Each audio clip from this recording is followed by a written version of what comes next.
আল্লাহর নবী জীবনের শেষ নামাজ জামাতে আদায় করেছেন, জীবনের শেষ নামাজটাও জামাতে আদায় করলেন। তখন তার এমন অবস্থা, এত অসুস্থ, দাঁড়াতে পারেন না, হাঁটতে পারেন না। দুইজন সাহাবীর কাঁধের উপরে ভর করে তারপরে বহু কষ্ট করে মসজিদে গিয়ে নামাজ আদায় করেছেন, খুতবা দিয়েছেন। বললেন, খুতবা দিতে গিয়ে বললেন, আজ থেকে মসজিদ নববীর চতুর্দিকের সকলের দরজা বন্ধ হয়ে যাবে, শুধু আবু বকরের দরজাটা খোলা থাকবে। আল্লাহর নবী বললেন, আল্লাহ রাব্বুল আলামিন এই পৃথিবীতে তার এক বান্দাকে জাগতিক সব সম্পদ দিতে চেয়েছিলেন, কিন্তু সে বান্দা সব জাগতিক সম্পদকে উপেক্ষা করে মাবুদের সঙ্গে দেখা করা বেশি জরুরি, বেশি পছন্দ মনে করেছেন। এতটুকুন কথা নবীজি বললেন, কেউ কিছু বুঝল না। হযরতে আবু বকর রাদিয়াল্লাহু তাআলা আনহু হুজুরের এই কথা শুনে কাঁদতে কাঁদতে তিনি অস্থির হয়ে যাচ্ছেন। সাহাবীরা চিন্তা করলেন, হুজুর কান্না কার কথা বলেছেন, তাতে কান্নার কি আছে? বয়োবৃদ্ধ, জ্ঞান বৃদ্ধ হযরতে আবু বকর রাদিয়াল্লাহু তাআলা আনহু বুঝতে পেরেছেন এই পৃথিবীর সব সম্পদ তো আল্লাহ হুজুরকেই দিতে চেয়েছিলেন। তিনি সমস্ত সম্পদকে উপেক্ষা করে তার মাবুদের সঙ্গে দেখা করার জন্য প্রস্তুতি নিয়েছেন। তার মানে হলো আল্লাহর নবী বিদায় হয়ে যাবেন, আমরা নবী থেকে এতিম হয়ে যাব। নবীজি ঘরের মধ্যে প্রবেশ করলেন, প্রচন্ড জ্বর এলো। এই প্রচন্ড জ্বর নিয়ে তিনি শুয়ে আছেন, কখনো বেহুশ কখনো হুশ। এর মধ্যে সারাজান হয়ে গেল। সাহাবীরা বহুক্ষণ অপেক্ষা করে হযরত আবু বকরের ইমামতিতে নামাজ শুরু করলেন। হুজুরের হুশ এলো, প্রশ্ন করলেন, আয়েশা রে, এখন কোন সময়?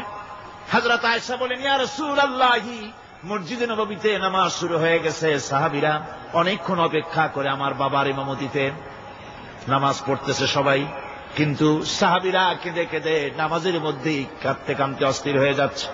তাদের মনের ধারণা হয়েছে নবীজির পেছনে নামাজ পড়ার কিসমত থেকে তারা মাহরুম হয়ে গেল। নবীজি বলেন, আয়েশা দরজা খুলে দাও আর আমার মাথাটা একটু উঁচু করে ধরো, আমি একটু নামাজের দৃশ্যটা দেখি। দরজা খুলে দেওয়া হলো, নবীজির মাথা উঁচু করে ধরা হলো। নামাজের জামাতের দৃশ্য দেখে নবীজি আবার শুয়ে পড়লেন। হযরত আয়েশা লক্ষ্য করে দেখেন নবীজির দুই চোখের কোণা দিয়া পানি পড়তেছে। মা আয়েশা জিজ্ঞেস করেন, ইয়া রাসূলুল্লাহ, নামাজের দৃশ্য দেখে চোখে কেন পানি এলো? হুজুর বলেন, আয়েশা রে, এটা কোনো দুঃখের পানি নয়, এটা তৃপ্তির পানি। এই যে জামাত নামাজ পড়তেছে লোকেরা, এই জামাত কায়েমের জন্য তায়েফের ময়দানে অনেক রক্ত আমার ঝরেছে। উহুদের ময়দানে দান্দান মুবারক শহীদ হয়েছে, সাহাবায়ে কেরাম জীবন দিয়েছে। এই যে জামাত আমি দেখতে পেলাম, ভবিষ্যতের একটা ছবি যেন চোখে ধরা পড়ল। আমার মনে হলো কিয়ামত পর্যন্ত এই পৃথিবীতে আমার যত উম্মত আসবে তারা এইভাবে করে জামাতে নামাজ আদায় করবে। নবীজি মাথার কাছে মালাকুল মউত যখন এসে গেছেন, আমার ভাইরা, এই পৃথিবীতে যত নবীরা এসেছিলেন মৃত্যুর সময় সমস্ত নবীরা শেষ কথা যেটা বলেছেন, হাদিস, সমস্ত নবীরা উম্মতের জন্য মৃত্যুর মুহূর্তে শেষ কথা যেটা বলেছেন সেটা হলো আসসালাত, আসসালাত, নামাজ, নামাজ। আমার নবী যখন বিদায় হয়ে যান, বিদায় মুহূর্তে মেয়ের কথা বললেন না, কলিজার টুকরা নাতির কথা বললেন না, জামাইয়ের কথা বললেন না, স্ত্রীর কথা বললেন না। মৃত্যুর সময় শেষ কথা বললেন, আসসালাত, আসসালাত ওয়া মা মালাকাত আইমানুকুম, নামাজ, নামাজ, আমার উম্মতেরা নামাজ, আমার উম্মতেরা নামাজ ছেড়ে দিও না, নামাজ। যেই নবী উম্মতের জন্য এত কাঁদলেন, নামাজের জন্য এত কথা বলে গেলেন, আল্লাহ রাব্বুল আলামিন নামাজের জন্য এত নির্দেশ করলেন, নবীজি ইন্তেকালের সময় নামাজের কথা বলে দিলেন, সেই মুসলমান আজ নামাজ আদায় করে না, নামাজ পড়ে তো নামাজ শুদ্ধ হয় না। হযরতে হুযায়ফা রাদিয়াল্লাহু তাআলা আনহু তিনি একবার ইয়েমেন সফর করেছিলেন, এক মসজিদে নামাজ পড়লেন।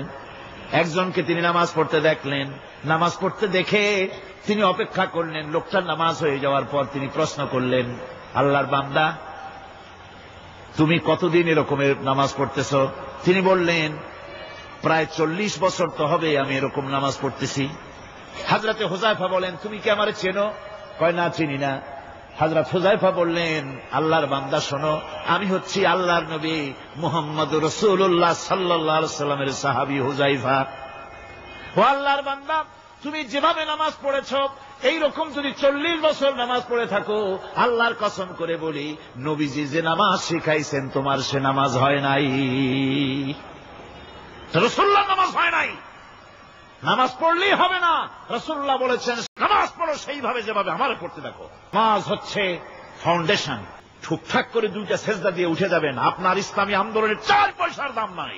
জিহাদের ময়দানেও নামাজ, যেখানে আছেন ওখানেই নামাজ পড়তে